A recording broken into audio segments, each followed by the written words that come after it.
అందరికీ నమస్కారం. నేను మీ శ్రీముఖి.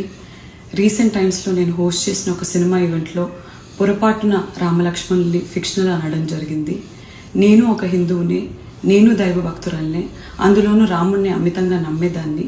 కానీ నేను చేసిన ఈ పొరపాటు వల్ల చాలామంది మనోభావాలు దెబ్బతిన్నాయి. ఇలాంటి పొరపాట్లు ఇంకెప్పుడు జరగకుండా వీలైనంత జాగ్రత్త పడతానని మీ అందరికీ మాటిస్తూ, మీ అందరికీ క్షమాపణ కోరుతూ, దయచేసి పెద్ద మనసుతో మీ అందరూ నన్ను క్షమిస్తారని వేడుకుంటున్నాను. జై శ్రీరామ్. ముందుగా రామలక్ష్మణ్ అనేది ఫిక్షనల్ క్యారెక్టర్స్ మనం అప్పట్లోనే విన్నాము, కానీ సాక్షాత్తు నా కళ్ళ ముందు కూర్చున్నారు. ఒకరు దిల్ రాజు అయితే ఇంకొకరు శిరీష్ గారు. శ్రీముఖి వైరల్ కావాలా సార్? Please sir. ఏం దావా చేసుకున్నావా? చలికాలం చెట్లకు పోదామా? సార్ మా నిజామాబాద్ లో ఫేమస్ మటన్ చెట్లకి వెళ్ళి తెల్లగలు సార్. అప్పుడు మార్నింగ్ తీస్తే ఫ్రెష్ గా తాగితే నీరాది వేరే లెవెల్లో ఉంటది.